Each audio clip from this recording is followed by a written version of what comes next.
Now, moving on to our first section, that is the peripheral neuropathic compression syndromes. How actually the nerves get injured. We'll Pathophysiology, the mechanisms could be multiple. The most common mechanism is actually it could be an iatrogenic injury, that is during the surgery it can get damaged. Usually when we are doing the limb surgeries, there is a very common use called as tourniquet use. The tourniquet is an ashmas is actually done before the surgery so that there is minimal blood loss.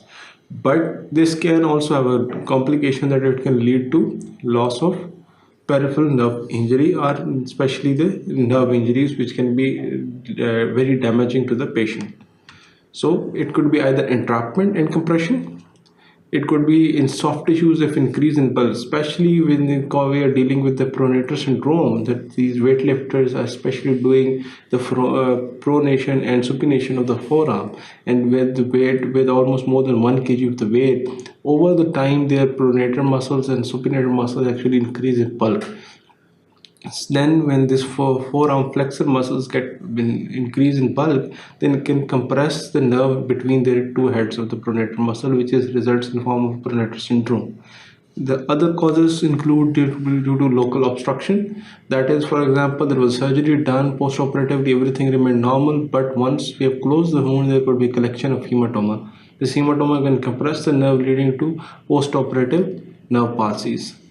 Other causes could be related to the nerve itself. For example, in case of diabetes and in case of alcohol, there is sometimes the neuropathy, which is generalized neuropathy, leading to because the impaired epineurial blood flow to the nerves. They are not getting proper nutrition, therefore there is actually a delayed kind of a conduction, and axonal flow is actually damaged. This results in neuropathy, especially in case of diabetes and alcohol.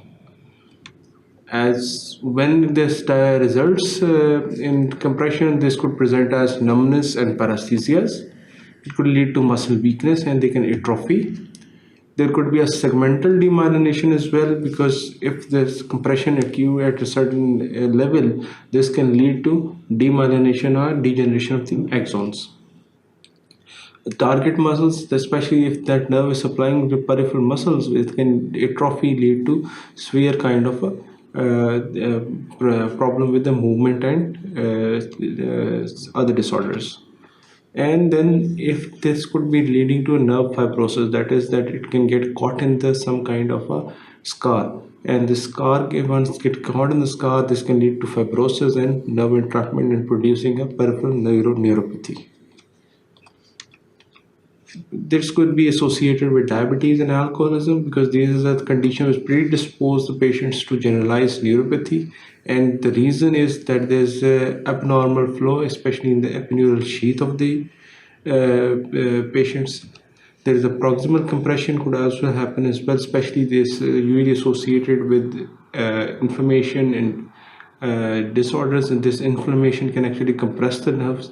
For example, if we see the diabetes, there is associated Charcot orthopathy in these patients. This can actually stretch the nerve or compress the nerves abnormally, leading to neuropathy. There could be impaired synthesis and transport of neural substances. Why? Because they usually have a demyelination. Their actually myelin sheath is not getting enough nutrition, so therefore the conduction is actually impaired, and there's impaired axonal flow as well. This usually produces thoracic outlet syndrome is classically produced a double crush syndrome, that although there's a median nerve injury and we are suspecting it's most likely a carpal tunnel syndrome, that is, if we after even decompression of the median nerve in the carpal tunnel, this can still lead to symptoms of median nerve neuropathy. And the reason is why, because there is another lesion higher up in the axilla which is actually also compressing the nerve, and this is called as double crush syndrome. That is, the nerve is actually compressed at two areas, and despite the lower lesion is once released, this can still lead to problems of the peripheral neuropathy. Sites where it can be median nerve can be entrapped at carpal tunnel. Why is this? Other is the cubital tunnel. Ulnar nerve can get compressed over here as it passes just below the medial epicondyle.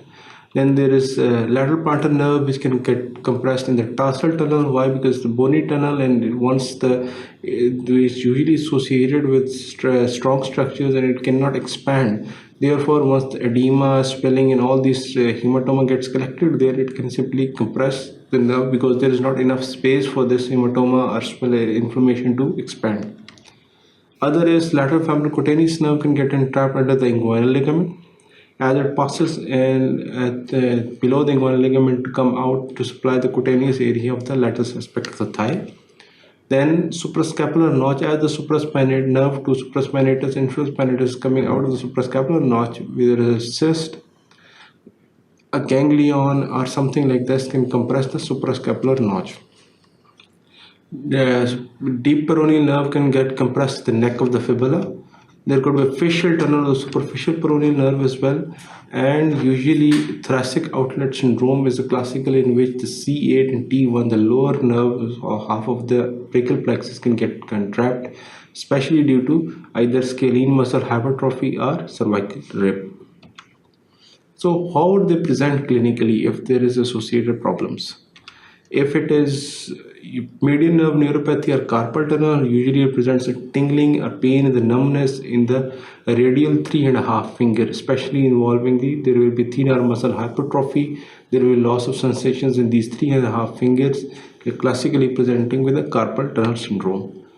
As I just told you, this is usually the presentation in case of carpal tunnel syndrome. If it's ulnar neuropathy, this can either get entrapped in Guyon canal at the wrist joint or in the cubital tunnel at the elbow joint. Usually, thoracic outlet syndrome presents with the involvement of ulnar nerve neuropathy, especially involving the C8-T1 nerve roots, which is the lower half of the brachial plexus.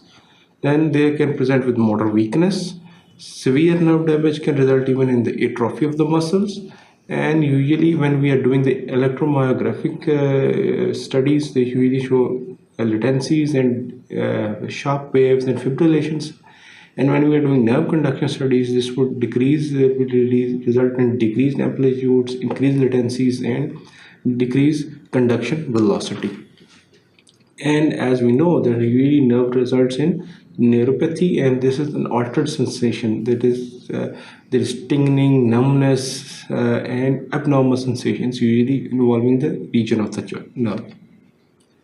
Now, coming to the treatment, depending upon what is involved, for example, if it's a radial nerve palsy secondary to humerus, the initial management would result in a splint. That we have to give it a splint so that the muscle and joint remain supple, and once we can either repair nerve or we can do by that time tendon transfers. By that time the elbow, forearm, and the wrist joint does not go into some kind of a contracture. But other options could be if it is acute injury and so involving only superficial nerve, then a steroid injection can also be used, and there could also be release of the entrapment area. For example, arthroscopic open release of the fascia and the medial epicondyle results in transposition of the ulnar nerve. Therefore, it reduces the cubital tunnel symptoms. Then other is operative decompression. I just told you that if the ulnar nerve is getting compressed there due to edema or due to any reason just below the medial epicondyle, we can do the transposition. If still not relieved, we can do the medial epicondylectomy, although it's rarely done. Other option is tunnel decompression, as it is done in case of a carpal tunnel. The fascia is released so that the nerve, as in this edema, the pressure which is exerted by the edema and all this on the nerve is actually released, and therefore the symptoms of the carpal tunnel disappear. So in this section, we have briefly gone through the general signs and symptoms of peripheral nerve injuries. We know it can be associated with numbness, tingling, and altered sensation. There could be associated muscle paralysis or atrophy as well.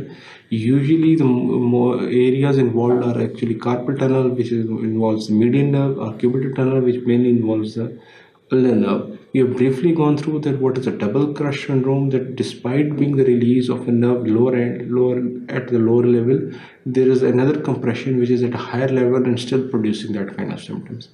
Keep watching sqadia.com. Thank you very much.